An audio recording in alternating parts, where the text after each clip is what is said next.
Vous allez avoir une conférence d'une philosophe, en fin de compte, puisque la philosophie, c'est primordial dans la vie. Savoir se questionner sur soi-même, savoir pourquoi on existe, comment on existe et autre chose. Après, vous avez des spécialistes. Donc, il est important. La philosophie, c'est primordial d'avoir conscience de ce qu'on fait, de ce qu'on va faire et l'inconscient aussi. Mais bon, ça, vous avez des profs de philo qui sont des professionnels. Alors, vous avez la chance d'avoir une élève, une ancienne élève du lycée Déodat, du beau lycée Déodat de Sévérac, qui a sévi ici et qui est maintenant une chercheuse. Donc, je la remercie beaucoup d'être là et merci à vous. Puisque nos élèves de terminale font philo, ils ont qu'un an de philo, hein, c'est quand même pas assez, mais bon. Donc, pour s'ouvrir l'esprit et essayer de réfléchir par vous-même. Alors les garçons qui sont en face de moi, là, qui sont en train de discuter, ça serait bien tous que vous fermiez, vous éteigniez vos téléphones. Si vous ne l'avez pas déjà fait, téléphone dans la poche et éteint s'il vous plaît. Et soyez attentifs parce qu'elle va pas revenir, donc elle revient exprès pour vous. Donc merci beaucoup à Madame Gomez aussi qui a organisé. Et Pensez en Acte, c'est une association qui est... informelle, mais qui est importante pour serrer. Et je sais qu'il y a des serrétans ici aussi, qui sont invités. Donc merci à Madame Gomez de faire un événement pour tout serrer et surtout nos élèves. Donc bonne conférence à vous et merci d'être présents.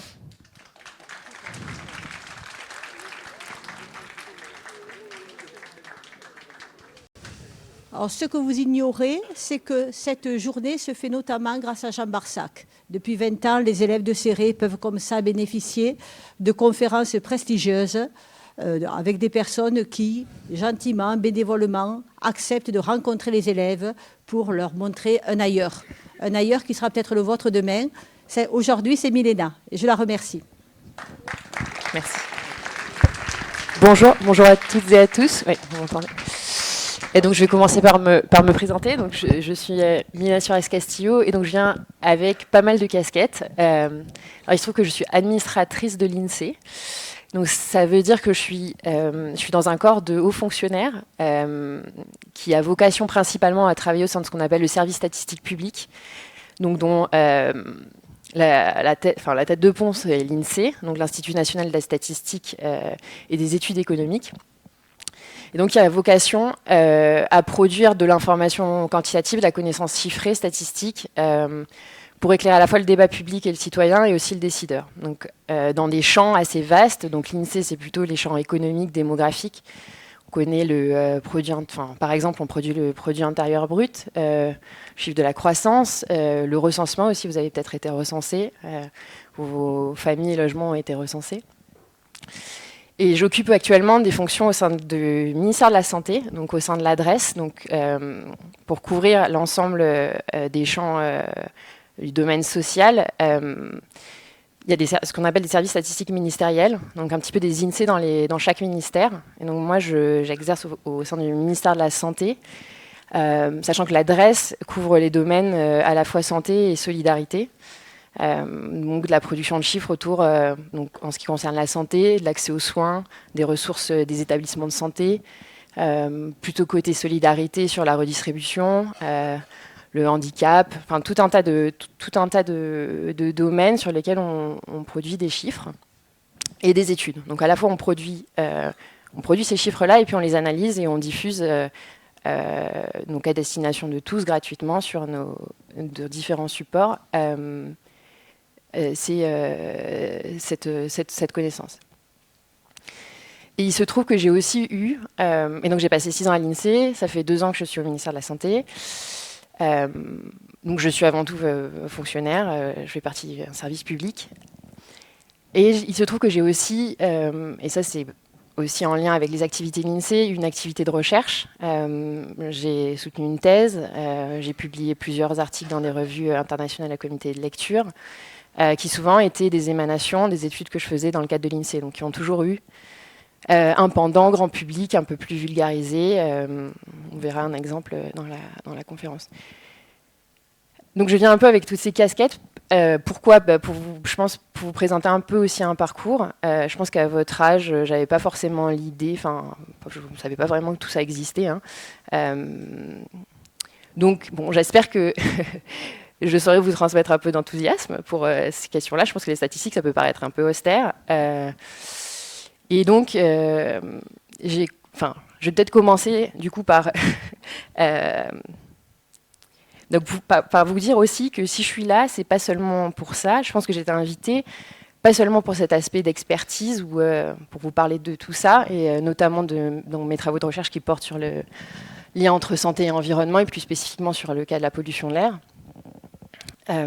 avec des méthodologies statistiques avec un intérêt particulier sur ce qu'on appelle l'inférence causale. Mais c'est aussi parce qu'il y a 15 ans, j'étais à votre place. Donc, pour moi, je suis très contente de revenir ici. Je suis contente de m'adresser à vous. Je pense que je l'ai fait parce que c'était mon lycée. Je suis plutôt habituée à m'exprimer dans des conférences scientifiques, donc plutôt en anglais, devant un public spécialisé. Donc j'ai essayé de faire un exercice de vulgarisation. J'espère que ça sera payant. Et donc je vais commencer par vous raconter un peu ma vie. Pour vous raconter comment, du lycée de Céré, je suis arrivée là où je suis aujourd'hui, les études que j'ai faites. Et puis ensuite, on reviendra sur le thème dont j'espère vous garderez un petit peu quelques connaissances à l'issue de cette conférence. Donc voilà, donc ça c'était des photos de ma terminale. Donc voilà, j'étais au lycée Déodat-Sévrac en terminale S1. Donc j'ai revu au moins mon prof de maths. J'ai été invitée par mon ancienne prof de philo. Et donc ça, c'est voilà, pour vous dire, je pense que vous êtes aujourd'hui à un moment où vous devez probablement réfléchir à votre vie professionnelle. Donc là, il y a eu beaucoup de parcours très chouettes parmi les anciens élèves. Et donc, je vais vous parler de ce que j'ai fait moi. Donc moi, à cette époque-là, j'avais un intérêt pour les sciences. C'était, je pense, pas très défini, mal défini. J'aimais bien la physique. Et donc, je suis partie en classe préparatoire. Donc là, vous avez ma photo juste avant les concours. Donc je suis allée à Toulouse en prépa, au lycée Pierre de Fermat. Donc j'étais dans un cursus de préparation du coup, au concours des grandes écoles d'ingénieurs. D'abord en physique, chimie, sciences de l'ingénieur, puis en physique, sciences de l'ingénieur. Et donc en fait, je pense que pour moi, c'était aussi une façon de ne pas faire un choix tout de suite. C'est-à-dire que ça restait un parcours assez ouvert. Et donc peut-être que là, je pense que j'ai été aussi encouragée. Moi, je ne connaissais pas forcément les classes prépa, en tout cas, ça ne faisait pas partie de mon environnement immédiat. Je pense que j'ai été encouragée par certains professeurs. Voilà, en tout cas, moi, j'avais pas d'ingénieur autour de moi, mais je pense que c'était une chance d'avoir pu tenter ça, même si c'était pas forcément une période très heureuse de ma vie. C'était quand même très difficile. Je pense que j'ai beaucoup travaillé. C'était 2 ans de travail intense. Je pense que si on n'a pas forcément le goût de la compétition, c'est pas forcément évident à vivre au quotidien. Par contre, c'est un investissement à long terme dont je reconnais les bénéfices aujourd'hui qui sont très très forts. Et pas que moi, je pense que si je regarde toute ma classe à l'époque, tout le monde n'a pas fait une très très grande école. Beaucoup de gens ont fait des écoles d'ingénieurs qui sont aussi très bien et ils ont eu des parcours intéressants à l'international, y compris des jeunes filles, et y compris des personnes qui n'étaient pas forcément destinées socialement à ce genre de carrière. Donc ça existe. Et donc moi, j'ai eu la chance d'intégrer l'école polytechnique. Donc c'est une école, donc c'est un concours qui est réputé très prestigieux. Je pense que c'est un sésame qui ouvre beaucoup de portes.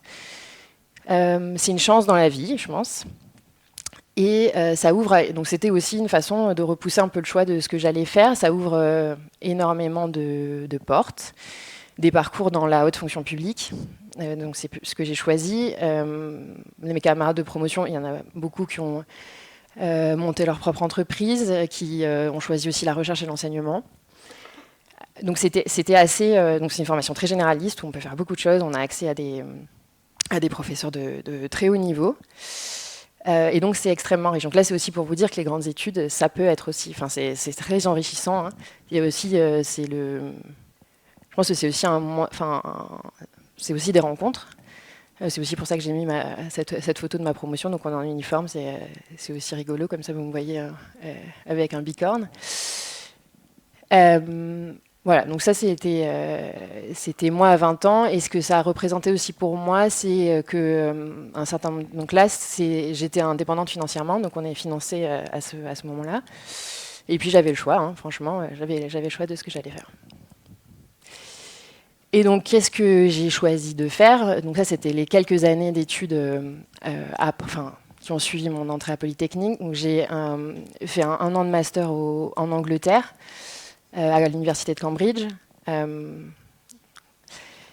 où j'ai pratiqué l'aviron. C'est un des sports qui est pas mal à la mode là-bas. Là aussi, j'ai eu la chance, par exemple, de croiser Stephen Hawking dans les couloirs. J'ai aussi fait des stages, donc ça ouvre. Donc j'ai fait un stage de formation humaine. J'ai enseigné à des élèves au Bénin les maths et la physique pendant 6 mois. J'ai été à Berkeley en Californie faire un stage de recherche. Donc c'est pour vous montrer un petit peu que ces études, elles étaient quand même vraiment très chouettes.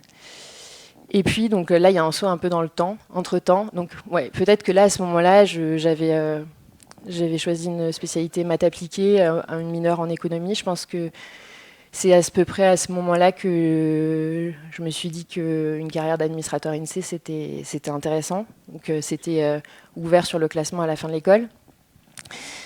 Ça me permettait d'avoir un côté appliqué, de se dire... Enfin, il y avait une dimension d'application aux sciences sociales qui était intéressante. Voilà, il y avait le côté aussi service public qui me branchait. Et ça, c'est il y a 2 ans, donc ça va être le sujet de la conférence, c'est que j'ai soutenu une thèse, et du coup, il y a assez tard. Donc j'ai mené des travaux de recherche en parallèle de mes différents postes. Donc ça a pris un peu de temps, mais j'ai fini par soutenir une thèse sur la pollution de l'air et la santé, autour des approches causales et des inégalités. Donc là, vous avez mon jury. Et voilà. Donc là, j'ai fini de raconter un peu ma vie, et on peut passer à la partie plutôt...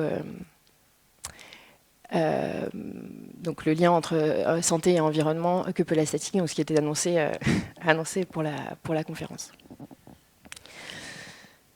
Donc la statistique, donc c'est une science qui est à la fois très empirique, donc qui se base sur des données, on va collecter des données, qui a des fondements mathématiques dans la théorie des probabilités. On va essayer de modéliser des relations, donc comment des données se génèrent. Enfin, on va faire des hypothèses sur comment un processus générateur de données.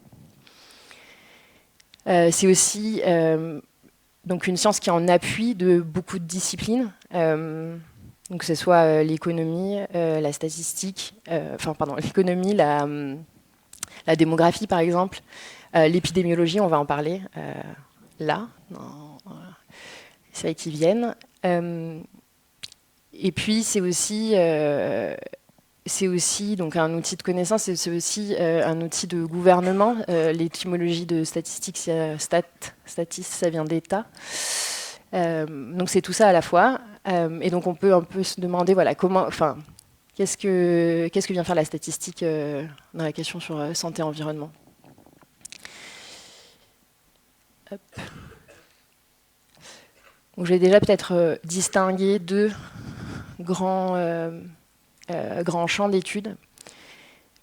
Plutôt à gauche, où vous avez tout ce qui va relever de la toxicologie, de la biologie, des mécanismes microscopiques, moléculaires, cellulaires, à l'échelle d'un organisme sur un modèle animal, qui vont s'intéresser à la façon dont l'exposition à différentes substances, différents polluants agit sur l'organisme, mais comment ils agissent sur l'organisme. Donc ça, c'est pas du tout mon domaine de spécialité. Mais donc c'est une partie importante des études en santé et environnement, d'essayer de comprendre ces mécanismes-là. Et donc là, vous avez une photographie où on voit des particules fines, donc qui sont un des polluants de l'air. et un des polluants qui a la particularité d'être particulière, et puis suivant la taille, d'être capable de se diffuser dans l'organisme jusqu'à assez loin. Et donc là, on est au niveau du placenta d'un lapin où on a pu observer on voit du côté de la mère, du côté au niveau du placenta, des particules qui se sont accumulées juste à côté de l'espace fœtal. Donc c'est des particules qui peuvent descendre assez loin dans l'organisme, et donc la toxicologie, par exemple, va s'intéresser à essayer de les mesurer dans les urines, dans les cheveux, pour ce qui est de l'humain, mais aussi sur des modèles animaux. Et puis à côté de ça, je vous ai mis un graphique qui est un peu la naissance d'un moment fondateur de la prise de conscience sur l'effet de la pollution de l'air sur la santé, en particulier sur la mortalité, et des débuts des travaux scientifiques sur le sujet. Donc souvent c'est daté au moment du grand smog de Londres, en 1952. Donc c'est une semaine, donc en mi-décembre de cette année-là, à Londres, un phénomène météorologique particulier qu'on appelle une inversion thermique fait que l'air peut plus se disperser. Et on est dans un contexte industriel où on produit, et notamment on diffuse dans l'air du dioxyde de soufre. Et là, il y a, du fait de ce phénomène météorologique, une très forte hausse de la concentration de dioxyde de soufre. Et il se trouve qu'à ce moment-là, c'est concomitant, et on se rend compte que c'est concomitant d'une très forte hausse de la mortalité. Et là, le phénomène devient visible, tangible, et donc vous avez ces deux courbes-là qui nous montrent qu'on a une très forte corrélation à ce moment-là entre mortalité et concentration de polluants. Et donc à partir de là, la recherche va démarrer.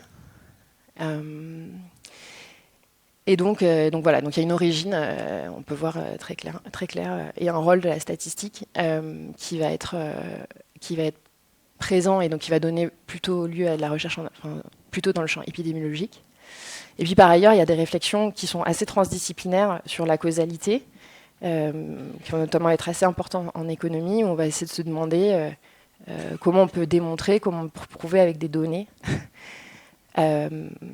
qu'un facteur X va causer une maladie Y. Et comment on peut notamment essayer de s'abstraire de ce qu'on va appeler des variables confondantes, donc des variables qui vont toucher à la fois qui vont être reliées à l'exposition et reliées à la maladie. Et donc moi, c'est plutôt sur la partie droite du graphe que j'ai travaillé. Alors, je vais peut-être commencer par quelque chose par définir peut-être 3 grandes quantités qui sont importantes en santé publique en général. Là, on n'est pas forcément que dans la santé environnement. Mais donc, disons qu'on va s'intéresser particulièrement à 3 paramètres: le risque ou la probabilité de survenue d'un événement de santé dans un horizon de données, dans une population. Donc là, c'est mon premier petit schéma, c'est-à-dire qu'on a 10 individus, il y en a un qui a la maladie. Le risque est de 10%, 1 sur 10. Le risque relatif, donc on va être en relatif, on va essayer de comparer des populations entre elles. Et donc, notamment si on a une population exposée à un facteur de risque, là c'est mon deuxième schéma, et où on a 3 individus sur 10 qui ont la maladie, on va dire que le risque relatif est de 3, c'est-à-dire que le risque est multiplié par 3 dans cette population par rapport à l'autre. Et donc toute la question va essayer de se demander est-ce qu'on peut interpréter ces facteurs, ce surcroît de risque comme causal, et à quel moment on pourra conclure. Alors, pour situer un petit peu les études épidémiologiques en santé et environnement, j'ai commencé par évoquer deux moments un peu fondateurs de l'épidémiologie, alors internationale et puis française. Alors le premier, c'est l'évaluation du surrisque, donc le risque relatif, le RR, entre la consommation de tabac et le cancer du poumon. Donc il est estimé entre 7 et 15, donc on multiplie par entre 7 et 15 le risque de cancer du poumon quand on quand on fume. Donc ça fait partie des champs des études qui ont contribué à construire l'épidémiologie moderne. Et puis plus récemment en France, pour évoquer une étude de cohorte qui a eu pas mal d'impact. Donc une étude de cohorte, c'est quand on suit des individus dans le temps, des individus qui sont exposés. Donc là, c'était un médicament, le Mediator, et puis des individus qui ne sont pas exposés à un médicament. Et qu'on essaie de se demander s'ils n'ont pas un surrisque. Donc là, en l'occurrence, de cardiopathie valvulaire. Pardon. Donc ce médicament a été retiré du marché, notamment suite à une étude de cohorte qui a montré que le risque était multiplié par 3 chez les patients diabétiques qui étaient traités d'hospitalisation pour cardiopathie valvulaire chez les patients qui étaient traités sous Mediator.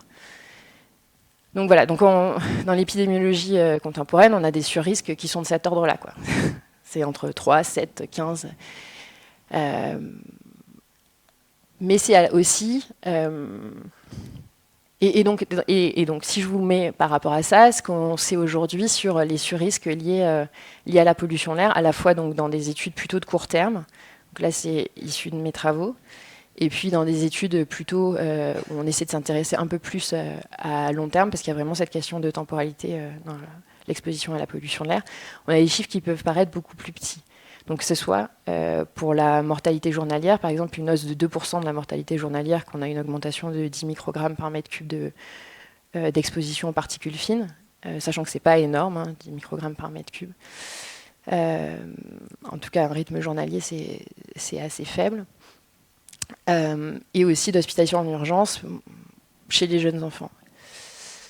Mais donc c'est de fait plus difficile à mettre en évidence. Mais c'est aussi des risques qui s'appliquent à beaucoup plus large échelle. Donc, quand je vous disais la population exposée, c'est un facteur important. Là, par exemple, par rapport au Mediator, on parle de potentiellement toute la population française qui est exposée peu ou prou à... Donc en fait, si on passe à l'échelle ces risques de la population dans son ensemble, on obtient des effets qui peuvent être très préoccupants. Et puis aussi, c'est pas forcément spécifique, c'est-à-dire que voilà, là, il y a la liste de toutes les pathologies pour lesquelles il y a une présomption très forte, voire un consensus scientifique sur le fait qu'il y a un effet. Donc cancer du poumon, BPCO, asthme, AVC, infarctus du myocarde, hypertension artérielle. Donc c'est beaucoup de pathologies, c'est des pathologies qui ont aussi d'autres causes. Et donc pour ces raisons-là, il y a quand même quelques spécificités des études en santé environnementale. Donc souvent on a des effets qui sont moins spectaculaires quantitativement et on a moins de victimes visibles individuellement identifiées qu'on peut montrer du doigt. Et c'est là où il va y avoir un rôle assez important de la statistique. Alors j'ai mis une étoile parce que c'est pas forcément... là, c'est le cas pour, par exemple, la pollution de l'air. C'est le cas aussi pour des expositions type pesticides ou perturbateurs endocriniens. C'était historiquement moins le cas. Il y a eu aussi des victimes très visibles et des victimes aussi qu'on pouvait...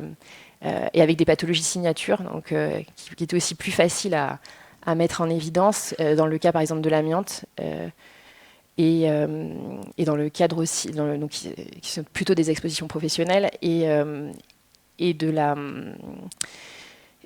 la peinture au plomb aussi, avec le saturnisme et le mésothélium en l'occurrence. Donc vous avez des effets qui sont, enfin une exposition qui est diffuse, des risques qui sont multiples, donc on a lié à pas mal de pathologies. Et alors, de plus en plus, on se pose aussi la question d'exposome, c'est-à-dire qu'on est... moi, j'ai étudié la pollution de l'air, mais donc déjà, dans l'air, il y a de nombreux polluants. Donc déjà, séparer l'effet des différents polluants de l'air, c'est compliqué. Quand potentiellement, l'exposome, c'est la notion, enfin, c'est l'idée qu'on est exposé à tout un tas de choses tout au long de notre vie. Donc là, ça commence à être assez compliqué. Voilà, donc c'est une exposition qui est plutôt collective, en général. Et puis il y a moins de leviers d'action pour s'en protéger que pour d'autres types d'expositions.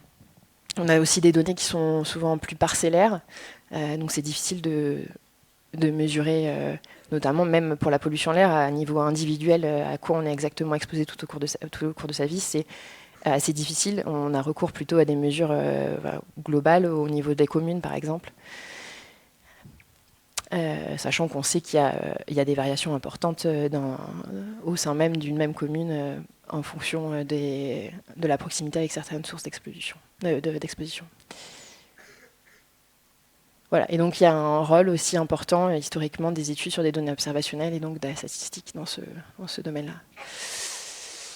Et donc moi, ce que j'aurais aimé évoquer avec vous, mais je pense que ça dépasse la santé environnementale, c'est comment on peut construire du coup un consensus scientifique et un peu classer les études, parce qu'il y en a de nombreuses, sur une échelle, disons, de preuves, de niveau de preuves qu'elles peuvent apporter. Et donc dans un cadre qui est celui de la thérapeutique et donc des pratiques cliniques, donc des décisions que doit prendre un praticien vis-à-vis d'un patient. Donc, quand on pense décision, l'aspect causal, l'aspect montré que en changeant en prenant une intervention plutôt qu'une autre, un médicament plutôt qu'un autre, on va avoir un effet très important. Et puis il y a des impacts individuels qui sont évidents. Et donc comme ça, par exemple, la Haute Autorité de Santé produit pour essayer de guider un peu les pratiques professionnelles, produit ce classement, cette échelle, les niveaux de preuves scientifiques fournis par la littérature dans ce cadre-là, mais qui peut être repris en fait, qui est assez général, qu'on peut retrouver par ailleurs dans d'autres domaines. Et donc tout en haut, vous avez les essais randomisés, là où on va attribuer aléatoirement une exposition à une population et pas à une autre, de forte puissance, donc globalement quand on a beaucoup d'individus. Les méta-analyses, donc plutôt quand on reprend toute la littérature et qu'on a plusieurs essais randomisés et que tous vont dans le même sens, là on est donc tout ça, on est plutôt dans un niveau de preuve où on va considérer que la preuve elle est établie, qu'on a établi une causalité. Et puis ensuite, vous avez des études qui sont plutôt de l'ordre de la présomption scientifique, donc notamment les études de cohorte. Et donc là, qui vont avoir souvent besoin d'appui et d'autres études, d'être considérées dans un ensemble plus complet de littérature pour être évaluées et pour être considérées comme causales. Et puis enfin, vous avez des études cas témoins, des séries de cas, donc observer un effet délétère sur une personne, par exemple, où là, on va avoir plutôt un faible niveau de preuve scientifique. Et donc en général, donc en tout cas en santé-environnement, on a assez peu accès finalement aux essais randomisés de forte puissance. C'est quand même très difficile. Enfin, en fait, c'est impossible de soumettre aléatoirement à une exposition délétère un grand nombre de personnes et puis voir ce qui se passe dans un groupe ou dans un autre. Donc il va plutôt y avoir soit des expériences très court terme sur des volontaires, soit des essais sur les animaux. Et puis il va y avoir tout un tas d'études sur les échelles inférieures, dont globalement la cohérence va servir à appuyer le consensus scientifique. Donc, pourquoi c'est difficile d'établir une causalité entre une exposition et une conséquence en santé ? Donc là, je voudrais vous parler de ce qu'on appelle le problème fondamental de l'inférence causale. Donc, il a été posé par Neyman dans les années 20 et puis repris par Rubin plus tard. Donc, on parle souvent du modèle de Rubin et de Neyman-Rubin si on pense à Neyman. Et ils vont formaliser le problème qu'on a quand on cherche à démontrer quelque chose est causal. Et donc si je m'intéresse au cas de Monsieur B, que j'ai appelé Monsieur B, qui a une vie qui est très riche, qui a plein d'expériences, ou c'est un individu qui a vécu beaucoup de choses, et puis notamment il a été exposé pendant 30 ans à un polluant, puis il est tombé malade. Et en fait, ce dont on a besoin théoriquement, pour conclure qu'il est tombé malade parce qu'il a été exposé pendant 30 ans, ce serait de pouvoir l'observer dans un monde parallèle, où il aurait exactement vécu la même vie, mais où il n'aurait jamais été exposé à ce polluant. Et là, là se poser la question de est-ce qu'il serait tombé malade. Et si on est capable de... Et on ne l'est pas, et c'est pour ça que c'est le problème fondamental, d'avoir ça, on peut établir une causalité même à un niveau individuel. Et donc, comment on va essayer de trouver des contournements. Donc, un des premiers éléments, c'est d'essayer de trouver le bon contrôle, donc la bonne population contrôle pour ce monsieur. Et donc, une des premières choses qu'on va essayer de faire, c'est d'essayer de limiter les variables confondantes, donc d'essayer de trouver des messieurs qui sont le plus comparables possible à monsieur B, mais qui n'ont, eux, jamais été exposés. Et on va comparer leur risque dans ces deux populations et essayer d'en déduire dont je vous parlais, un risque relatif. Et donc souvent, ce qui va être accessible, c'est qu'il soit similaire sur des variables qu'on va observer. Donc on n'a pas justement accès à toute la richesse de la vie de monsieur B, on a accès souvent à des proxys, donc son âge, son sexe, son métier, son état de santé préalable, ça dans les meilleurs cas. Et donc on va essayer de comparer des personnes qui partagent l'ensemble de ces variables et de se poser la question s'il y a eu plus de personnes malades dans le groupe exposé que dans le groupe contrôle. Mais il y a quand même quelque chose qui va nous poser problème dans certains cas, ce qu'on va appeler les effets de sélection. Et donc en fait, il va falloir essayer de répondre à la question de pourquoi certains ont été plus exposés que les autres. Et cette question, elle va être assez importante. Donc c'est un petit peu ça qu'essaye de formaliser le modèle de Rubin. C'est qu'on va avoir du mal à conclure si ils se trouvent exposés, ces personnes se trouvent exposées ou non exposées du fait d'un lien avec leur santé potentielle. Donc par exemple, donc là on est dans un cas par exemple où j'étudie l'exposition à un polluant et puis je me retrouve finalement avec moins de personnes malades dans le groupe exposé que dans le groupe non exposé, ce qui est a priori contre-intuitif. Donc ça peut être le cas si, par exemple, dans le groupe exposé, on se retrouve avec plus de personnes, Pourquoi les personnes sont plus exposées ? Parce que, par exemple, elles exercent un métier qui demande une meilleure forme physique. Donc ça, c'est par exemple assez classique pour les agriculteurs. Ils sont en général en meilleure santé que les autres personnes parce qu'ils exercent un métier pour lequel il fallait au départ une bonne condition physique. Ça peut être aussi parce que en vivant en milieu urbain, on a aussi probablement plus de moyens financiers et ça a des impacts aussi potentiellement sur notre santé, notre accès aux soins. Et puis parfois aussi, dans le cas d'un polluant, on peut aussi essayer de se protéger, donc ne pas chercher à s'exposer à une substance nocive parce qu'on se sait particulièrement vulnérable à cette exposition. Par exemple parce qu'on a des antécédents personnels ou familiaux. Et donc c'est ça qui va potentiellement poser problème. C'est pas toujours le cas, mais c'est le genre de question qu'il faut se poser quand on mène ce genre d'études. Et donc là, c'est dans le cas d'un polluant, mais l'exemple le plus classique, ce qu'on va appeler le biais d'indication, plutôt dans un cadre thérapeutique, c'est qu'on va plus souvent proposer, donc si P, non, c'est pas un polluant, mais plutôt un médicament, on va plutôt proposer souvent des médicaments à des personnes qui sont plus à risque pour la maladie donnée qu'aux autres, donc ce qui va donner lieu parfois à des effets contre-intuitifs. Et donc, est-ce que c'est la solution idéale à ces effets de sélection ? C'est l'allocation aléatoire. C'est-à-dire que si pour chaque personne, je peux tirer un dé et la positionner soit dans un groupe exposé ou non exposé, là, je résous le problème. C'est-à-dire que la comparaison des deux, quasiment, mais à gros traits, je résous le problème. C'est-à-dire que la comparaison des deux groupes va me permettre de conclure. Donc parce que par construction, j'ai empêché le fait qu'il y ait un quelconque lien entre l'exposition et la santé potentielle. Et puis ensuite, on va essayer, en fait ça c'est pas toujours possible, donc on va essayer de chercher les hypothèses qui vont nous permettre de conclure quand même, en se disant qu'on va essayer d'évaluer à quel point nos hypothèses sont crédibles ou non. Et donc là, par exemple, un truc assez classique, c'est d'essayer de faire des groupes de populations comparables.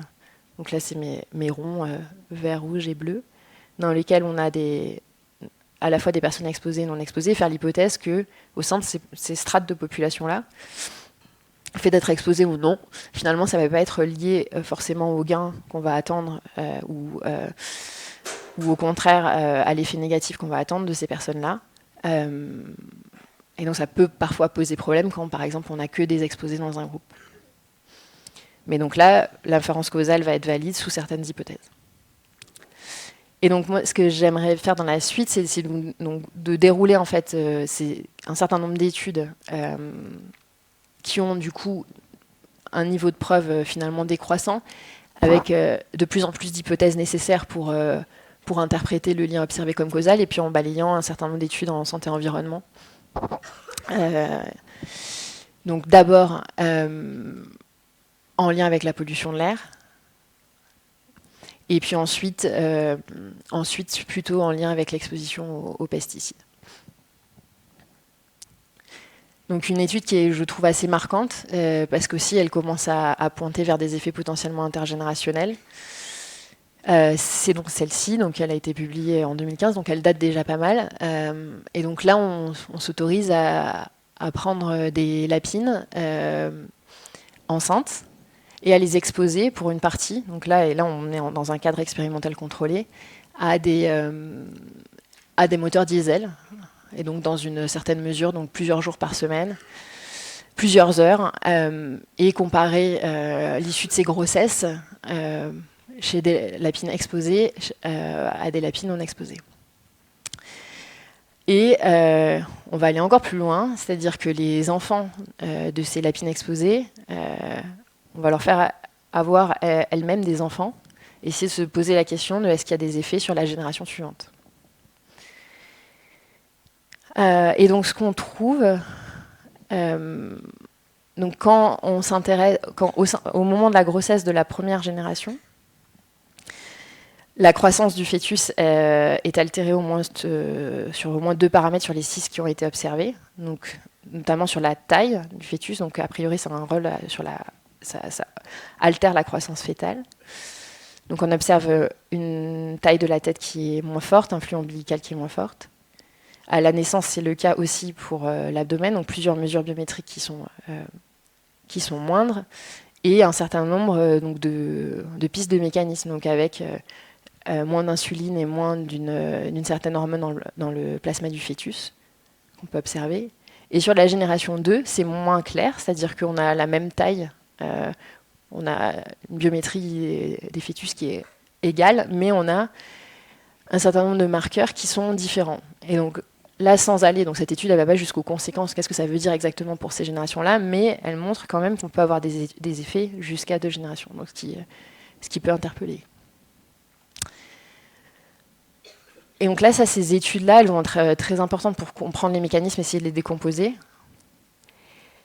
Elles vont avoir une très forte validité interne, dans le sens où vu qu'on est dans un environnement totalement contrôlé par le laborantin, on peut tirer des conclusions fortes.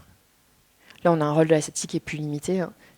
Mais ce qui va donc du coup être une des limites, c'est que ce qu'on va chercher à faire finalement, à partir de ça, ce que vous avez probablement envie de faire, c'est de généraliser chez la femme, donc passer du lapin à la femme, et puis des conditions d'exposition réelles, parce que là, malgré tout, on est dans un laboratoire. Et ce qu'on a envie de savoir, c'est ce qui se passe pour les femmes enceintes aujourd'hui en France. Enfin, en tout cas, moi, c'est ce que j'aurais envie de savoir à partir de ça. Et donc ça, forcément, donc il y a un petit gap. Donc là, je vais vous parler d'une autre étude. Donc ça, c'est une étude pour laquelle je suis l'auteur.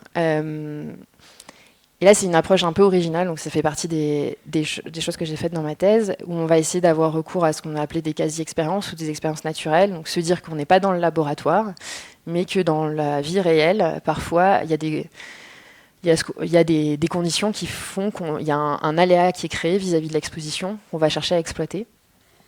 Et donc là, c'est une étude dont le titre vous donne tout de suite la conclusion.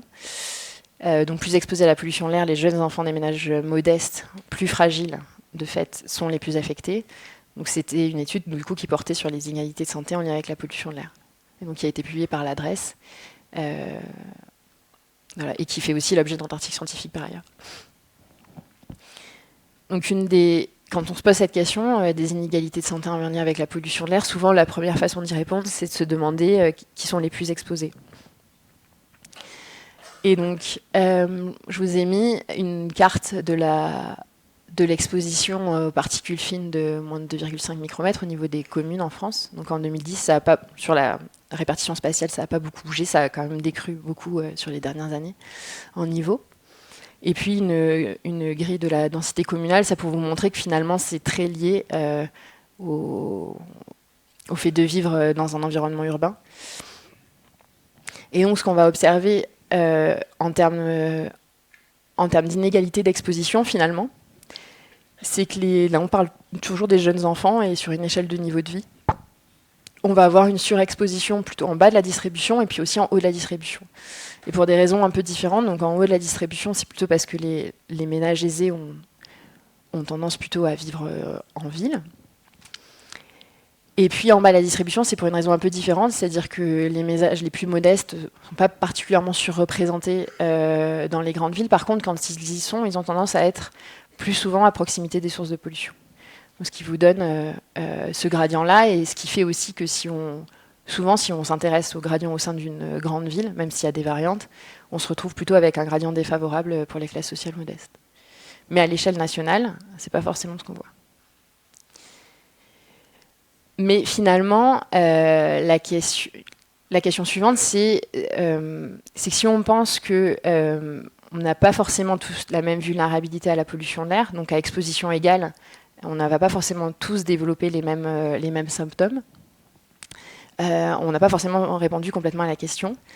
Et donc à l'époque, il y a quelques années, était sortie une étude aux États-Unis qui indiquait que notamment la mortalité imputable à la pollution de l'air, elle était plutôt portée par des personnes vulnérables et pas forcément par des personnes qui étaient dans les endroits les plus exposés, mais surtout par des personnes qui avaient par ailleurs une santé fragile.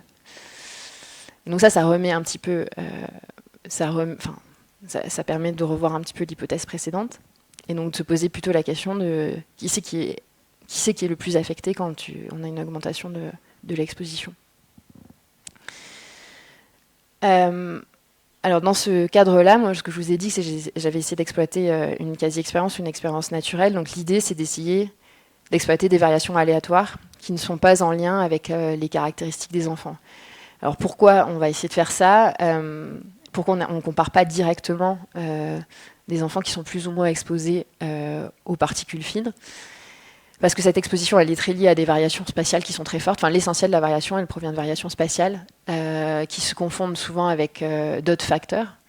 Donc le fait de vivre en ville, aussi dans une certaine mesure l'activité économique, et donc tout un tas de variables potentiellement qui sont distribuées spatialement très différemment. Et qui sont de fait assez corrélées avec la pollution.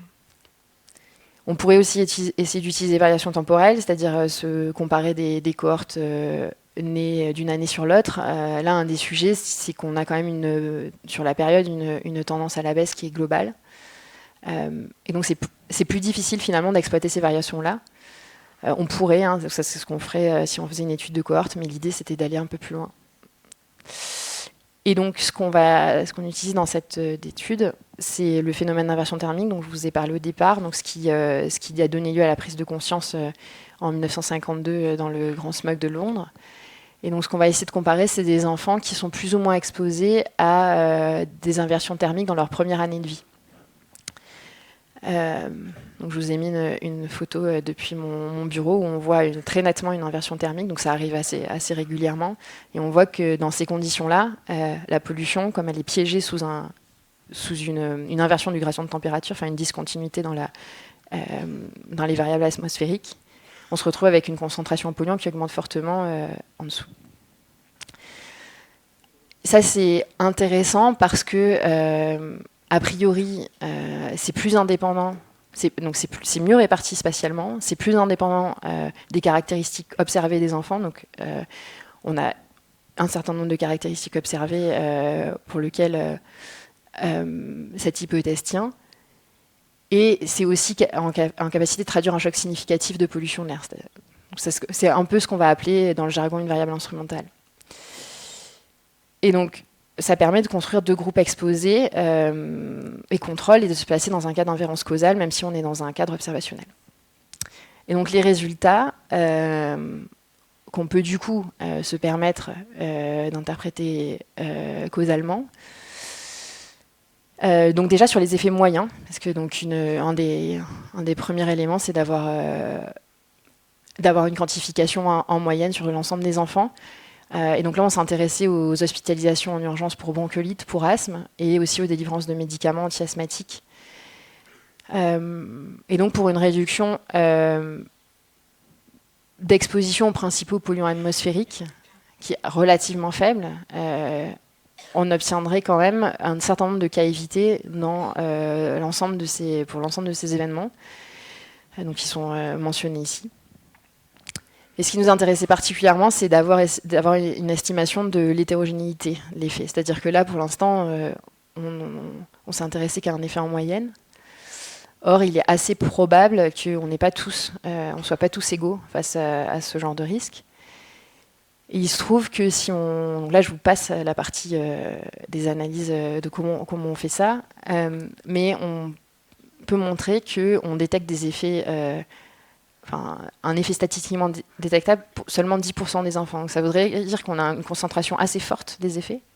C'est pas énorme, 10% des enfants.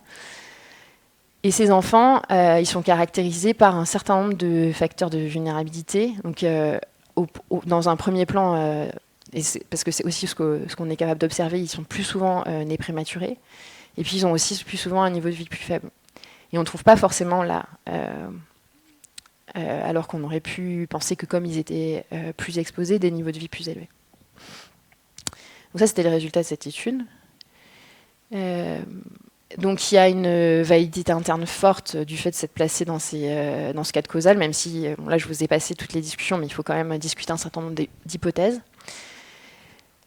Les limites, c'est qu'en général, il n'existe pas toujours une bonne quasi-expérience.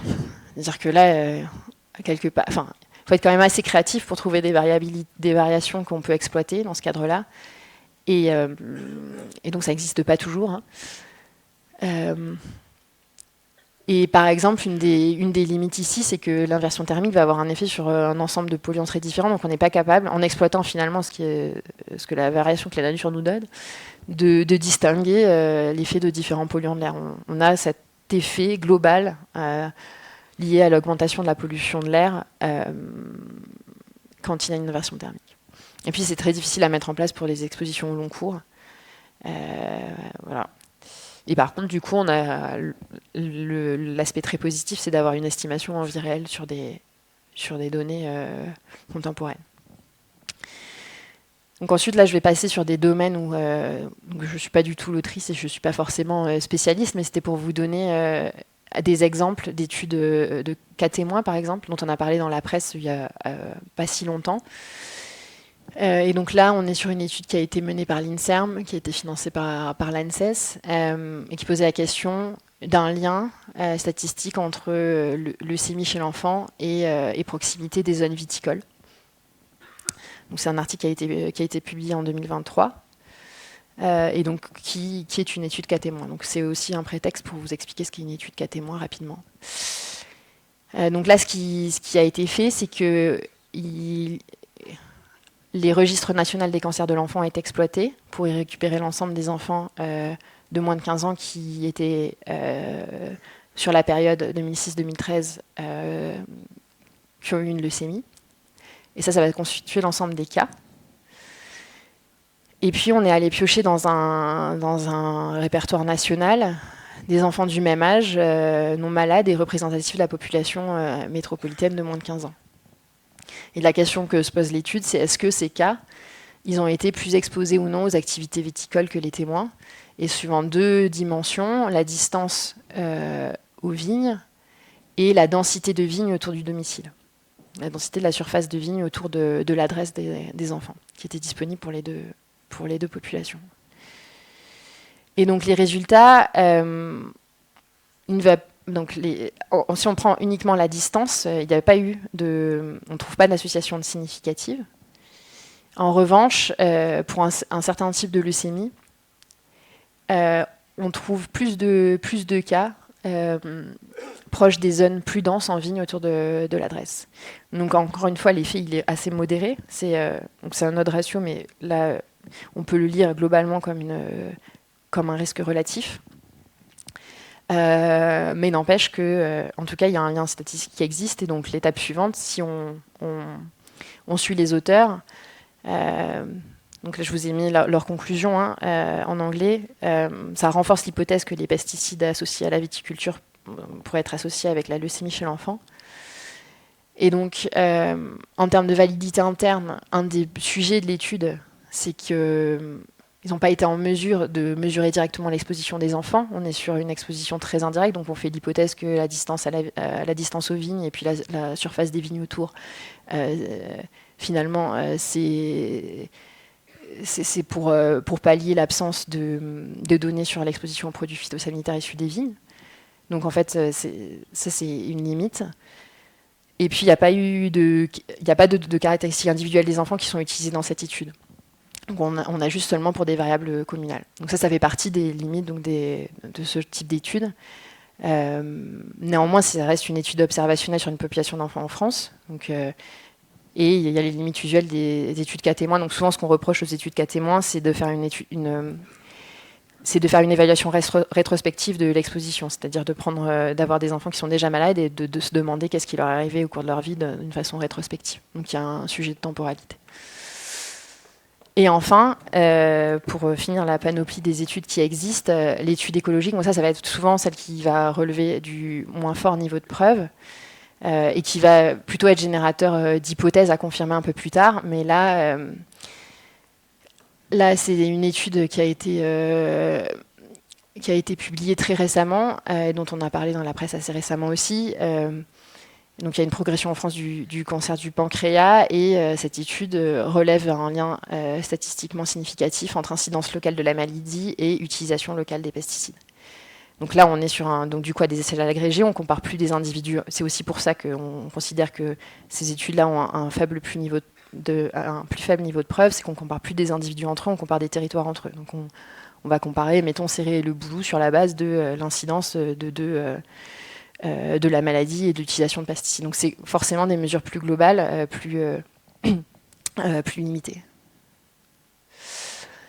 Voilà, donc là c'était un peu pour vous donner une idée, donc les études de cohorte, les études cas témoins, les études écologiques, les essais randomisés de comment mais qui sont au-delà de la santé environnement et qui sont des études statistiques qui drainent beaucoup de domaines différents. Et puis, vous dire un mot quand même sur, même si j'ai essayé au maximum de limiter les équations dans la présentation, mais de plus en plus, on a des nouvelles méthodes de calcul, des nouvelles modélisations et surtout beaucoup plus de données, de capacités computationnelles dans nos métiers, notamment statistiques.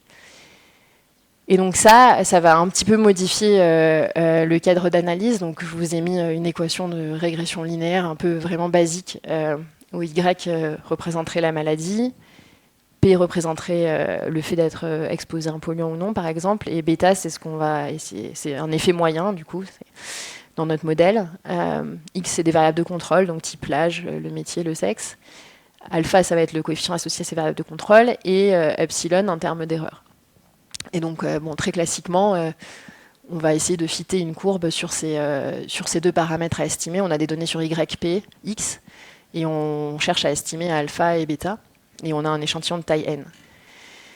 Et ce qui va un petit peu changer avec les méthodes, à la fois les méthodes un peu plus modernes, au-delà de la régression linéaire, et la disponibilité de nombreuses sources de données, ça va se traduire à plusieurs niveaux sur cette équation. Donc j'essaie de résumer à gros traits, mais du coup on va pouvoir de plus en plus, au lieu d'estimer des effets moyens, d'une exposition, essayer d'avoir un effet estimé de plus en plus individualisé sur des populations de mieux en mieux caractérisées. Donc au lieu de comparer globalement les gens, essayer de savoir si pour certaines personnes, et c'était par exemple le cas dans l'étude que je vous ai présentée sur la pollution de l'air chez le jeune et le jeune enfant, comment il se distribue cet effet dans la population. Je vous ai dit aussi que la propension à être exposé, c'était un paramètre important dans ces modèles, surtout quand on souhaite avoir une interprétation causale des résultats. Et donc ça, pareil, en fait, toutes ces fonctions où on va pouvoir prendre, on aura de nombreuses variables individuelles pertinentes, vont être globalement mieux estimées. Et puis on va aussi avoir, et ça c'est le dernier point de l'équation, des situations sans exposition de mieux en mieux modélisées dans les populations contrôle. Donc, malgré tout, et donc on va avoir des échantillons aussi aujourd'hui qui sont beaucoup plus importants qu'avant. Donc pour vous donner une idée sur l'étude sur la pollution de l'air et le jeune enfant, il y avait 30 000 enfants il y a de l'ordre de 300 000 enfants dans l'étude. Donc ce qui commence à être des tailles d'échantillons bien plus importantes que ce qu'on pouvait avoir auparavant, et des très nombreuses variables pour les caractériser, dont le niveau de vie, l'état de santé à la naissance notamment. Voilà, il n'en reste pas moins qu'il faut des données pertinentes, donc ça ne sert à rien d'avoir des données qui partent dans tous les sens, il faut quand même des données pertinentes au problème, et ça change globalement assez peu de choses sur le cadre pour l'inférence causale. On va juste avoir des modèles plus complexes, plus non linéaires, et qui vont être plus à même de représenter la diversité des données. Mais ça ne résout pas le problème fondamental de la causalité. Et donc en conclusion, sur la question que j'avais posée au départ, donc ça va être la statistique va être en appui à de nombreuses disciplines scientifiques. Où là, je vous ai parlé un peu d'épidémiologie. Il y a aussi d'autres domaines. Ça va offrir un cadre formel pour réfléchir à la gradation des niveaux de preuve. Il n'en reste pas moins que, voilà, je vous l'ai montré avec l'étude sur les lapines, on a besoin de mécanismes, c'est-à-dire que quand on a une caractérisation statistique d'un phénomène, in fine, il faut essayer de comprendre pourquoi. Si on veut agir, il faut en général essayer de comprendre un peu plus finement pourquoi, et ça se fait difficilement sans d'autres disciplines. Et après, la statistique ne peut pas grand-chose s'il n'y a pas de données. Et donc souvent, sur les expositions environnementales, on manque beaucoup de données. Donc la pollution de l'air, elle est aussi pas mal étudiée parce qu'il y a des organismes qui collectent des données. Aujourd'hui, on a un système de monitoring qui est globalement qui est bien réparti sur le territoire, qui donne beaucoup d'informations, mais c'est pas le cas pour de nombreux polluants. Et donc un des sujets, je pense, pour la statistique qui va être difficile, c'est d'essayer de séparer justement l'effet de ces nombreux polluants. Surtout en absence de données complètes. Voilà, et donc ensuite, ça c'était un peu la conclusion de cette partie de la conférence. Et je peux vous dire juste 2 mots sur ce que je fais aujourd'hui. Donc, je vous ai un peu parlé du service statistique public en début de conférence. Donc, je vous ai mis un certain nombre d'exemples d'études sur ce qu'on produit. Donc, les missions, c'est d'essayer de diffuser de l'information statistique d'intérêt public. Donc, on fait à la fois des études, donc des analyses. Donc, par exemple, sur l'IVG, les arrêts maladie, la monoparentalité. On produit des chiffres. Donc là, vous avez les chiffres principaux produits par l'INSEE. Là, c'est des études plutôt de l'adresse. Et donc, le métier, ça consiste à collecter des données, à les traiter, à les analyser. Donc là, c'est la partie diffusion, quoi. C'est ce que voit le public. Et puis, en pratique, comment on va essayer de construire, par exemple, donc je reprends le cadre des inégalités en matière de santé, comment on va essayer de construire un système d'observation qui nous permet d'avoir ce genre de résultats. Et souvent, donc par exemple sur l'espérance de vie, c'est un indicateur qui est très consommateur en données nécessaires, puisqu'il faut calculer des quotients de mortalité à chaque âge. Et potentiellement, si on veut par exemple les décliner par niveau de vie, il faut les décliner pour chaque âge et pour chaque niveau de vie, et souvent pour chaque sexe, parce qu'il y a des différences importantes entre les sexes. Et du coup, c'est intensif en données. Et donc souvent, on a besoin d'observer à l'échelle individuelle, et parfois sur de grandes quantités d'individus, des indicateurs de santé. Et donc en l'occurrence, je vous l'ai dit aussi sur l'étude précédente, le niveau de vie, donc une estimation des ressources.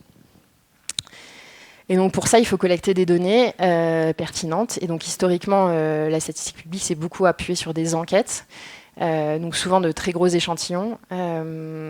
Donc par exemple, le recensement, je ne sais pas si vous avez peut-être déjà été interrogé pour une enquête autre que le recensement, mais il y en a beaucoup d'autres, et donc avec un aspect important sur essayer de toucher, enfin d'essayer d'avoir des réponses de plus de monde possible, et de limiter la non-réponse chez les publics qui pourraient moins répondre que les autres, notamment en n'utilisant pas que Internet, mais aussi d'autres moyens d'autres moyens d'enquête, directement des enquêteurs. Et de plus en plus, le métier se transforme avec, on va beaucoup, pour diminuer justement la charge des répondants, pour diminuer la charge qui pèse sur les personnes. Donc là, je prends l'exemple des enquêtes auprès des ménages, mais il y a aussi les entreprises qui répondent beaucoup à nos enquêtes. On va utiliser de plus en plus de données administratives et des appareillements de données. Donc on va avoir une utilisation secondaire des données qui sont collectées à d'autres fins. Et donc, par exemple, dans le cadre de nos métiers, on dépose pour les appareillements des demandes d'autorisation à la CNIL. Il y a tout un sujet autour du cadre juridique d'exploitation des données à caractère personnel, et notamment quand elles sont relatives à la santé. En pratique, traiter des données, c'est aussi opérer des environnements de calcul. Donc, c'est aussi des compétences informatiques importantes. Donc, pour héberger des données très sensibles, et de grande dimension, on a besoin d'environnements de calcul sécurisés qu'on maîtrise. Et donc, on opère par exemple à l'adresse un serveur Big Data. Donc, il se trouve que je fais aussi partie d'une équipe qui est en charge de diffuser l'innovation et la data science. Et donc, ça fait partie de nos outils de travail. Et on a besoin aussi de logiciels de programme informatique. Donc, en pratique, ça ressemble aussi pas mal à ça, à être derrière un ordinateur et à discuter avec d'autres collègues. Voilà, et je pense que j'en ai fini pour ce que j'avais à vous dire. Et je vous remercie de votre attention. J'espère que ça vous a plu.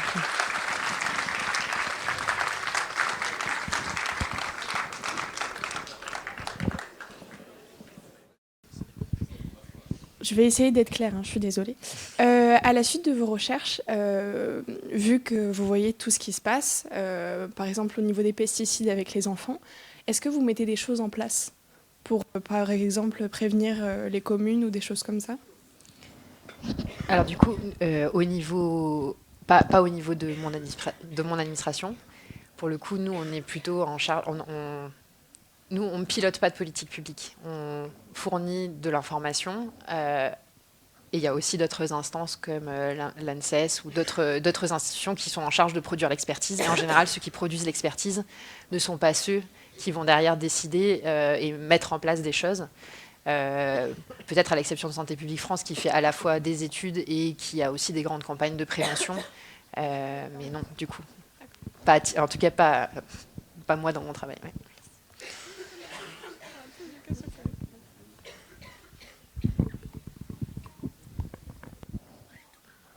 Bonjour.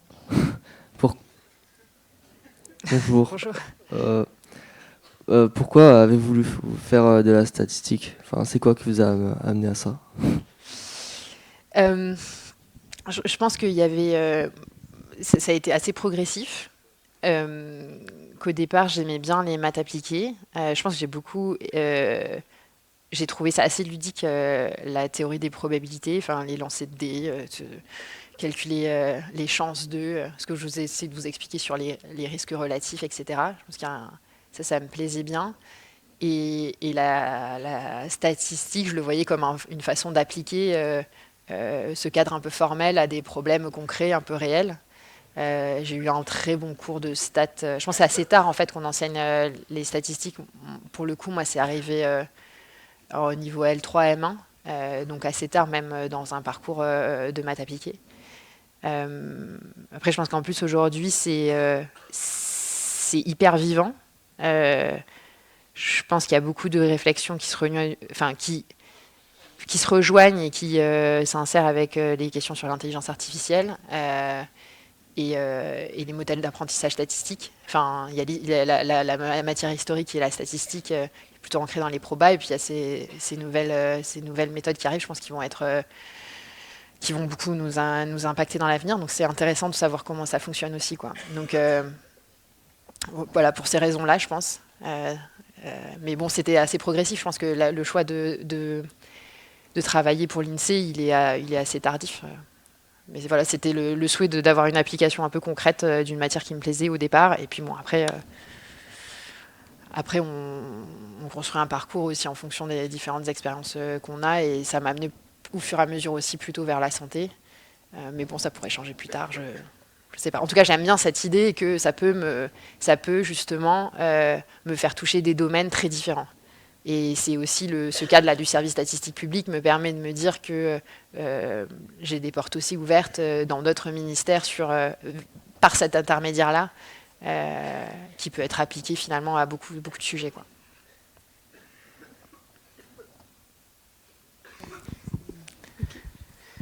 Bonjour. Déjà, j'avais une question. Tout à l'heure, vous avez parlé des expériences sur les animaux avec les lapins, les lapines enceintes. Est-ce qu'on peut utiliser d'autres choses pour faire ce genre d'expérience, mis à part les animaux? Alors, sur l'humain, moi, je sais qu'il y a des expériences qui existent, notamment sur des volontaires. Par exemple, des personnes qui sont prêtes à être exposées un petit peu de temps.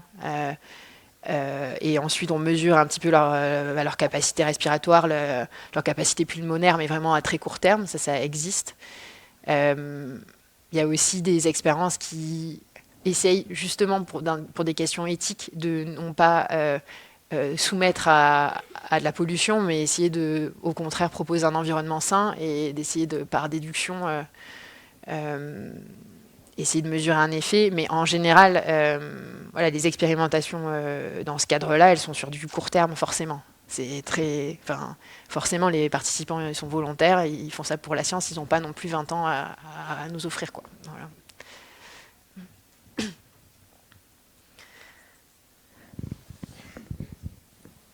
Bonjour. Durant votre présentation, vous avez mentionné une partie du Python. Quel type de connaissances il faut avoir au niveau de Python pour devenir statisticien? En fait, ça dépend. Ce qui est important, c'est pas tellement... Enfin, il y a plusieurs langages. J'en utilise au moins 3 au quotidien. Allez, 2 peut-être.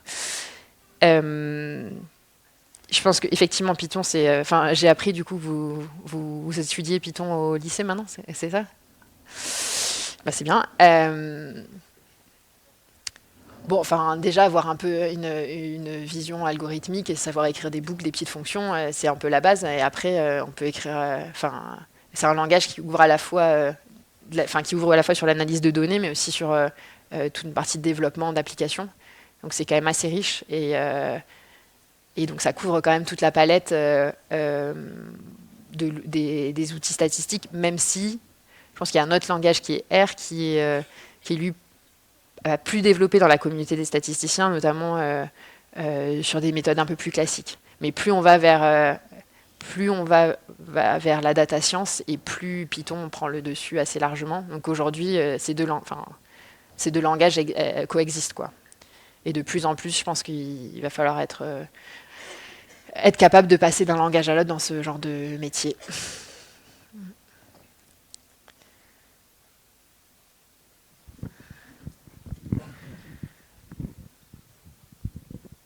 Vous avez tout à l'heure mentionné le fait que vous travaillez du coup dans la santé et que vous avez choisi ce domaine-là, mais pourquoi avoir choisi la santé et pas un autre?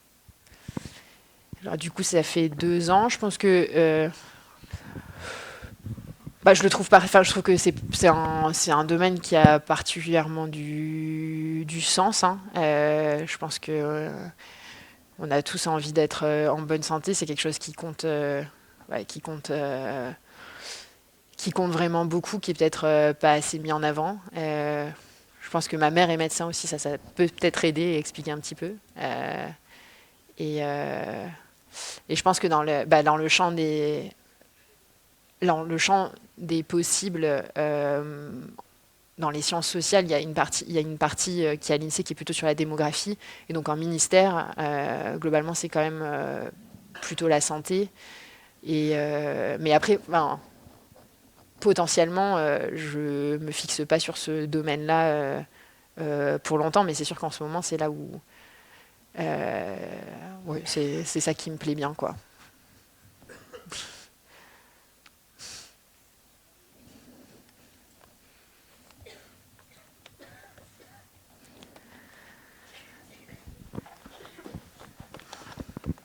Bonjour, moi j'avais une question sur concrètement comment une journée type de travail, comment ça s'organise?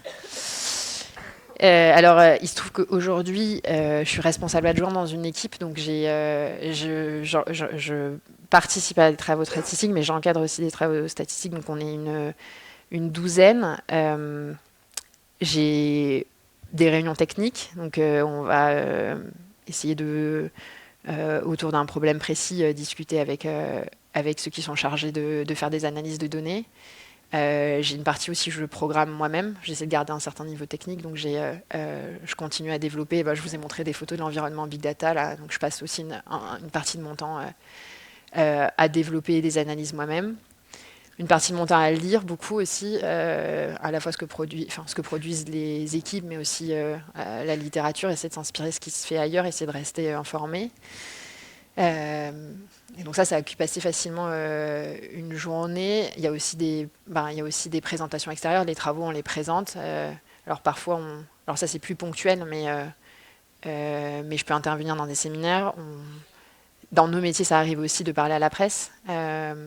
Et donc d'expliquer, en fait, d'essayer de donner quelques billes pour simplifier un petit peu les messages des études et pour que ça passe plus facilement dans le grand public. Il y a aussi pas mal de rédaction. Quand je vous disais, par exemple, on rédige des dossiers pour explicitant un protocole scientifique ou en demandant une autorisation à la CNIL pour faire tel ou tel appariement de données. Voilà, donc beaucoup de rédaction aussi. Donc c'est assez complet comme activité, je trouve.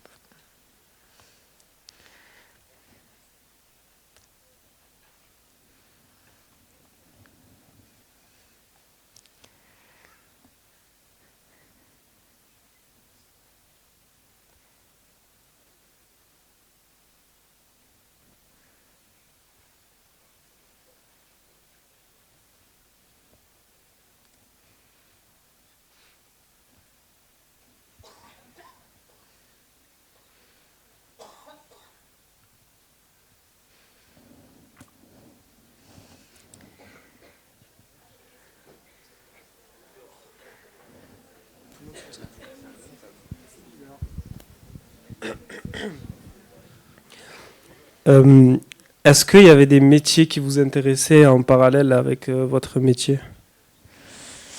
Je pense que peut-être qu'à un moment, je me suis posé la question de faire de la recherche vraiment à temps plein. Et puis finalement, je pense que je suis bien un peu à l'interface. J'aime bien je pense que j'ai globalement du mal à me fixer sur quelque chose, à me spécialiser. Hein. J'ai hésité avec ça. Et globalement,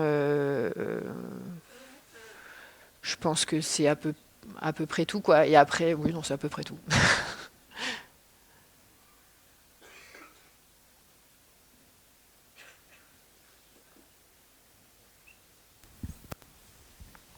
Ça n'a pas vraiment de rapport avec votre métier, mais l'école où vous avez été, c'est Polytechnique, c'est ça, ce que vous avez dit?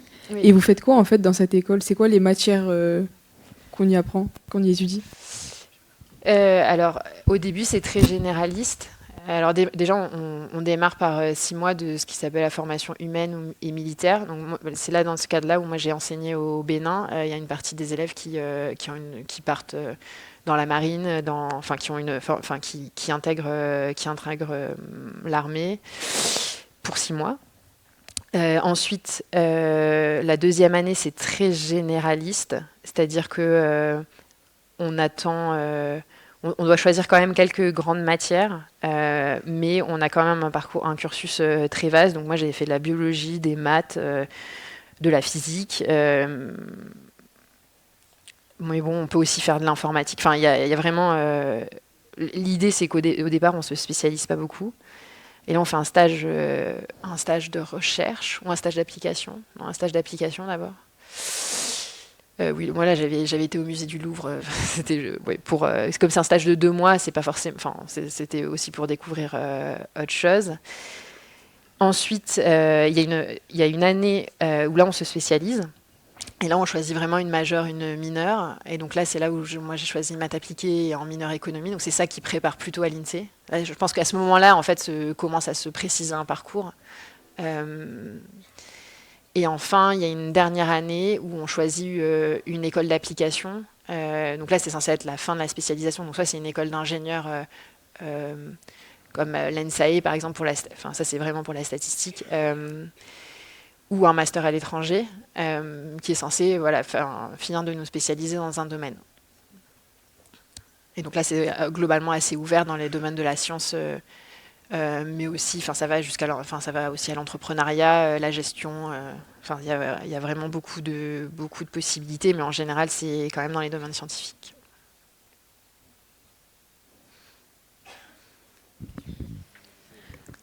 Pourquoi vous avez choisi ce sujet comme thèse et est-ce que vous aviez d'autres sujets en tête ou... C'est un peu une opportunité au départ. C'est quand je suis arrivée à l'INSEE, donc je suis arrivée dans un département où on fait des études. C'est-à-dire qu'on doit valoriser un petit peu les données de l'INSEE et on a aucune charge de production, entre guillemets, de chiffres. Notre seul boulot, c'est de faire une étude. Et globalement, du coup, ça se rapproche pas mal du monde académique. En tout cas, on essaie à ce moment-là. C'est ce moment-là, je pense, où j'ai le plus de lien avec la recherche. Et il se trouve qu'à ce moment-là, je pense que les questions environnementales, surtout au départ, évidemment, étaient dans le... peut-être un peu tard, mais en tout cas, étaient vraiment... commencent à monter fort. Depuis, on a pas mal progressé, mais il y avait quand même assez peu d'études sur le sujet. Et puis, c'est un collègue qui avait commencé à s'intéresser aussi un peu à la pollution de l'air. Il se trouve qu'en creusant un peu, on se rend compte que, en fait, un des grands avantages d'être à l'INSEE, c'est qu'on a accès à des données d'une très très grande qualité et d'une très très grande richesse. Globalement, et on a un mandat pour les traiter, et ça, c'est vraiment très riche. Donc je pense qu'il y a un peu une conjonction de tout ça. Et donc j'ai commencé par une première étude plutôt sur la pollution de l'air et l'exposition à la pollution de l'air. Et puis au fur et à mesure, en déroulant le fil, et en fait, d'un sujet à l'autre, on a envie de creuser tel ou tel aspect. Il y a des collaborations qui se construisent. Mon dernier papier, je l'ai fait avec un chercheur qui s'intéresse au sujet. Donc ça se construit au fur et à mesure. Et là, en ce moment, donc là, je pense que je viens de finir de publier mes papiers de thèse. Donc, pour le coup, sur le sujet de la pollution de l'air, j'ai pas de travaux en cours. Et donc là, pour le coup, les sujets sur lesquels j'ai un partenariat de recherche, là, cette fois avec l'INRIA, donc plutôt côté informatique et plutôt côté intelligence artificielle. Et là, c'est plutôt l'idée d'exploiter les données massives de santé pour essayer de représenter un peu mieux le parcours de soins des patients. Donc là, c'est en train de devenir assez technique. Donc sur cette partie-là, c'était peut-être aussi plus difficile d'en parler. Et de plus en plus, c'est moins moi qui fais. C'est-à-dire que là, actuellement, par exemple, dans ce cadre-là, je suis... responsable scientifique du projet avec une autre personne de l'INRIA, et finalement la personne qui va dérouler les analyses, c'est un postdoctorant qui travaille avec nous. Et donc, au fur et à mesure, je m'éloigne peut-être d'être faiseuse, mais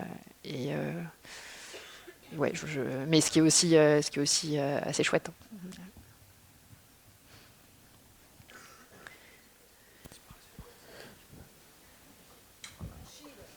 J'ai une question, mais bon, c'est pas grave.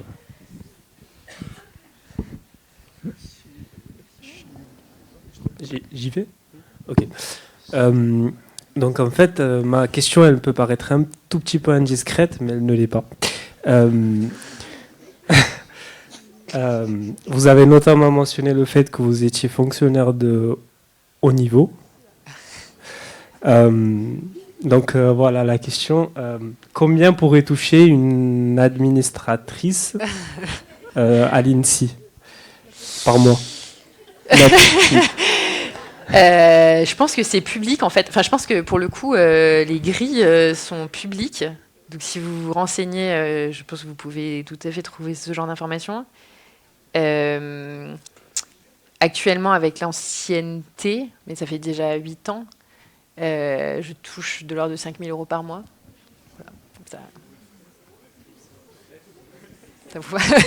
C'est...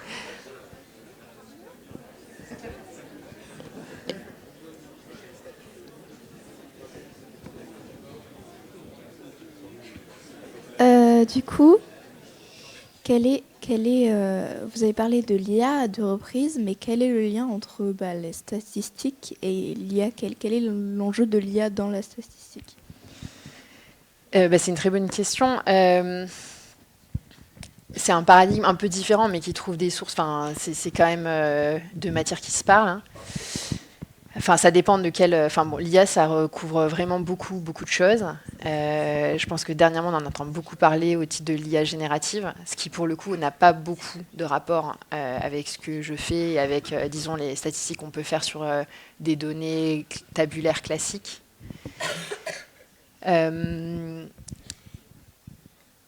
Mais il y a quand même la notion d'apprentissage statistique derrière. Il y a quand même la notion de modéliser des relations entre des variables. Ça demeure. Et ce que va nous... Je pense qu'il y a aussi... Je pense que ce que les... Enfin, historiquement, je pense que les statistiques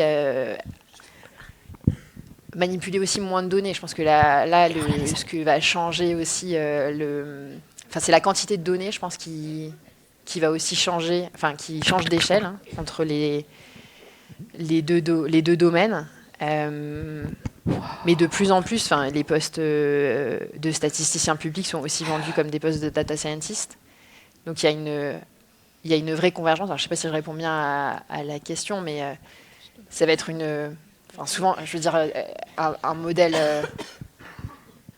basique de machine learning. Si on sépare en deux un échantillon d'entraînement, un échantillon de test, on peut entraîner des modèles hyper simples sur un premier échantillon qui sont des régressions linéaires un peu standards, quoi. Okay. Et donc on passe, je pense qu'il y a un continuum entre les méthodes historiques et les méthodes actuelles. Je mets quand même à part, je pense, tout ce qui relève de l'IA générative et des grands modèles de langage, où là je pense qu'on est quand même dans un autre monde, à mon sens. Bonjour. Juste, je me demandais si, est-ce que quand vous étiez à notre place, donc en terminale, vous saviez déjà que vous vouliez faire ces études ou pas? Bon, je pense que je ne savais pas exactement ce que je voulais faire. J'ai choisi, je pense, un parcours qui continue à m'ouvrir beaucoup de portes au fur et à mesure. Donc, c'est pour ça que j'ai fait des classes préparatoires. Je pense que c'est aussi pour repousser un choix, me dire que finalement, je ne me fermais pas beaucoup de portes. A priori, les sciences, ça me plaisait. Et je pense que j'ai continué à avoir cette attitude jusqu'à assez tard.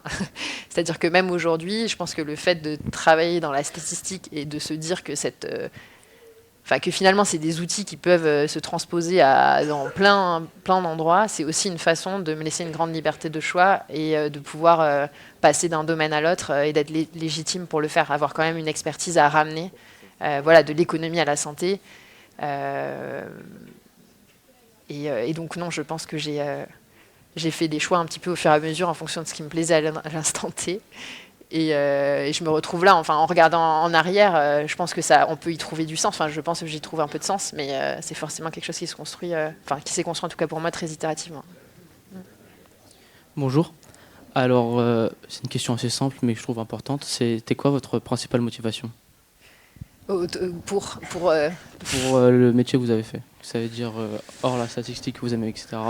Quelle était votre motivation? Je pense que j'ai toujours valorisé le fait de produire de la connaissance. Donc ça aurait pu justement être la recherche à ce titre. Après, moi, ce qui m'a un peu frustrée, c'est le temps. Je trouve que c'est beaucoup plus rapide et on va beaucoup plus vers le concret et on touche beaucoup plus rapidement le grand public dans le métier que je fais que dans la recherche, je trouve. Enfin, ça, c'est mon avis. Puis il se trouve que dans le domaine où j'étais, les temps de publication sont très longs. Mais je pense que malgré tout ça, se dire que la mission fondamentale de l'institut pour lequel je travaille, c'est de faire de la connaissance, ça, je trouve ça vraiment chouette. Je pense qu'il y a une dimension d'intérêt général aussi, ça c'était important. Et puis une dimension aussi où on continue à apprendre, c'est-à-dire qu'aujourd'hui je continue à apprendre énormément de choses. Voilà, il y a tous les jours il y a des nouvelles questions et c'est aussi difficile d'y répondre et donc ça fait des défis un petit peu, je pense qui entretiennent une vie professionnelle aussi sur le long terme, de se dire que on continue à se stimuler intellectuellement même 15 ans, plusieurs années après avoir terminé ses études. Oui, j'ai une question. Alors, comment avez-vous réussi à trouver... Elle parle encore? Pardon. Je peux? Ok. Quand vous avez trouvé votre thèse, comment vous avez fait pour travailler dessus et en même temps travailler sur vos cours, votre organisation? Parce que du coup, votre sujet de thèse, est-ce que ça reliait aussi vos cours en soi? Enfin, c'était en même temps ou vous devez vraiment prendre le temps pour travailler dessus? Enfin, combien de temps vous l'avez construit et tout ça? J'ai mis un peu de temps parce que justement, je me suis inscrite. En fait, j'ai fait 3 postes différents. Donc, j'ai commencé chargée d'études dans un département d'études économiques sur lequel j'ai commencé un ou 2 travaux. Donc, il y avait vocation au départ. Enfin, et dans ce département-là, on valorisait pas mal les publications académiques. Donc, j'ai commencé, je pense, par faire mes 2 premiers chapitres, enfin l'essentiel de l'écriture de mes 2 premiers chapitres de thèse sur ce poste-là, et parce qu'il y avait une forte intrication avec mon poste de l'époque. Ça permettait d'avoir un document grand public et puis un article de recherche à côté. Et puis après, j'ai pris 2 autres postes où là, pour le coup, c'était moins en lien avec mon travail au quotidien. Donc là, il a plus fallu s'adapter. Et donc j'ai aussi adopté un peu la même stratégie, c'est-à-dire que j'ai exploité des données qui étaient importantes de mettre en valeur. C'était des données qui étaient produites par la statistique publique. J'ai aussi produit à chaque fois un document grand public. Donc du coup, c'était considéré comme faisant partie de mon poste, mais clairement, j'avais beaucoup moins de temps. Et donc j'ai mis du temps à écrire ce dernier chapitre. Et là, ce qui m'a pas mal aidé aussi, c'est d'avoir une collaboration assez fructueuse avec un autre chercheur qui, lui, pour le coup, faisait ça à plein temps. Et donc ça, c'était assez fructueux. Mais du coup, ça a quand même été un équilibre, un peu un numéro d'équilibré sur la fin de terminer ma thèse. Parce que j'ai pas eu 3 ans comme classiquement, comme quelqu'un qui va dans un labo, qui fait une thèse. Donc voilà. Bon, c'était quand même sympa, mais après, je suis contente d'avoir fini aussi.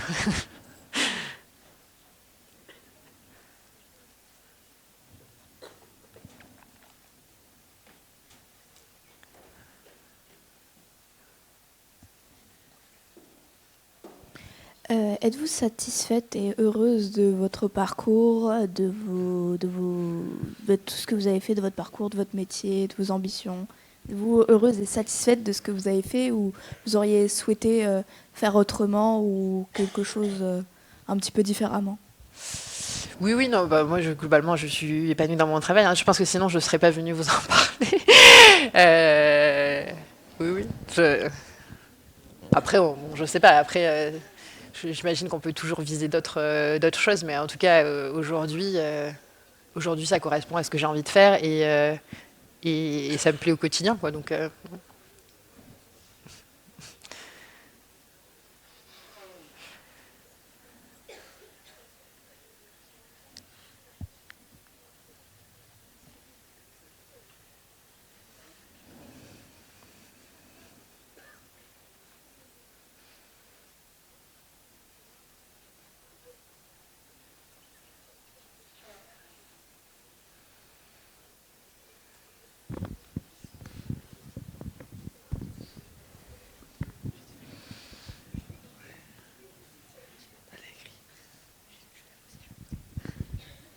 Bonjour.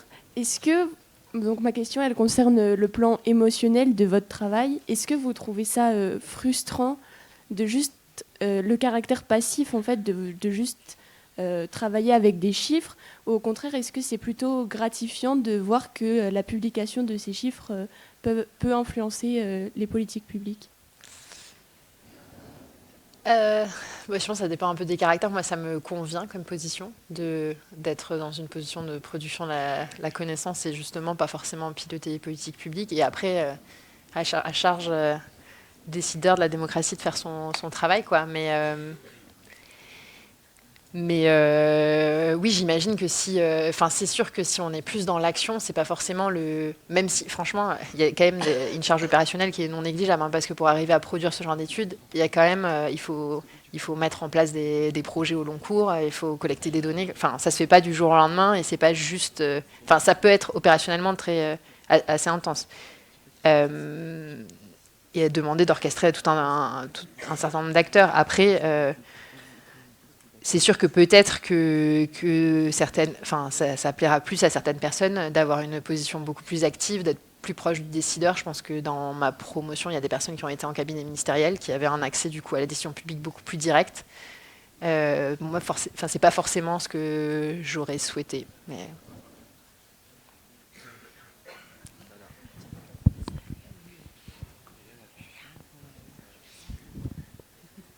Pensez-vous que c'est éthiquement moral le fait d'avoir utilisé des lapines enceintes pour l'expérience visant au final pour que ça ne serve quand même à rien s'il n'y a pas de mesures qui ont été adoptées après cette expérience? Alors pour le coup, il y a quand même des mesures qui sont prises sur la pollution de l'air. Il y a quand même à la fois pour rendre les voitures moins polluantes, aussi pour rendre les centres-villes moins polluées. Enfin, pour le coup, il y a vraiment des mesures qui sont prises. Je pense que là, il y a une conscience collective qui existe sur ce sujet. Donc, il n'y a pas rien qui est fait. Et ensuite, je pense que pour le coup, sur ce cas spécifique, il faut évidemment le faire dans de bonnes conditions pour les lapines et éviter les souffrances animales, bien sûr. Après, je pense que si on veut faire progresser la science, parfois, c'est malheureusement nécessaire.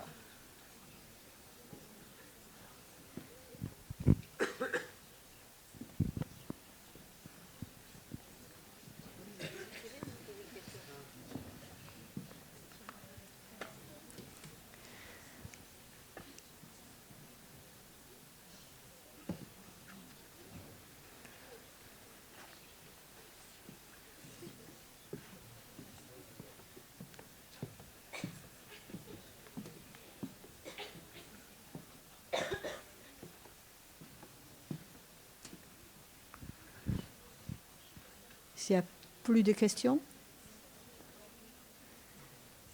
Une dernière. Allez, une dernière question. Au sein de l'INSEE, ces emplois de chercheurs, ils sont uniquement basés sur la région parisienne ou il y a possibilité de faire ce genre de métier en région? Puisque après tout, la statistique, c'est des données, on peut les trouver partout, quoi. Alors, les postes de chercheurs en soi, ils sont quand même assez centralisés. Par contre, pour le coup, l'INSEE a des directions régionales dans chaque région. Enfin, ouais, donc du coup, dans chaque région. Et puis, il y a aussi des services déconcentrés. Par exemple, le service statistique ministériel de l'agriculture à Toulouse. Ça fait partie des... Mais donc... pour le coup, les métiers de chercheurs, et puis ils sont de moins en moins à l'INSEE même, et de plus en plus dans le laboratoire historiquement lié à l'INSEE, qui est le CREST, le Centre de recherche en économie et en statistique. Et donc de plus en plus, je pense que c'est aussi un peu je pense historiquement, il y avait beaucoup de chercheurs qui faisaient toute leur carrière à l'INSEE, et de plus en plus, je pense que la recherche étant scalée avec un fort degré de spécialisation, les carrières se font de plus en plus au CREST et de moins en moins à l'INSEE aussi. Encore une question, profitez-en. Hein. Elle ne va pas revenir.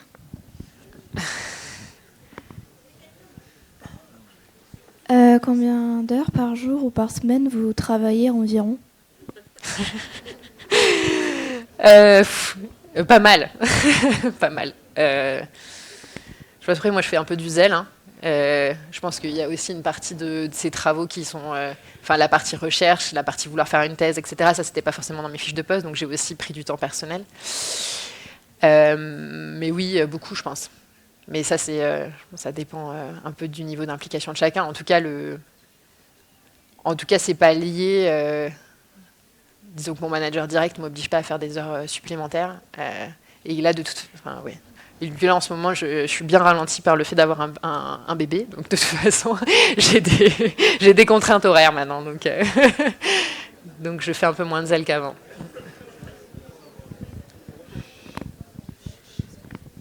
C'est peut-être une question bête, mais par rapport à l'expérience des lapines, est-ce qu'il y a eu des conséquences exclusivement néfastes sur les métabolismes des générations qui ont suivi, ou est-ce qu'il y a eu des mutations positives comme un meilleur système immunitaire, par exemple?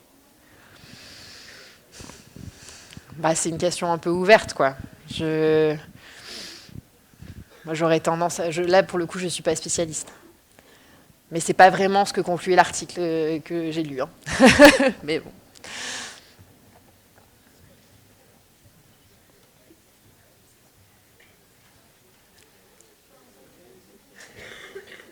On s'en tient là. Il y a encore des questions? Bon, je pense qu'il y a eu quand même un flot de questions. Que nous pouvons remercier Milena, les élèves. Merci.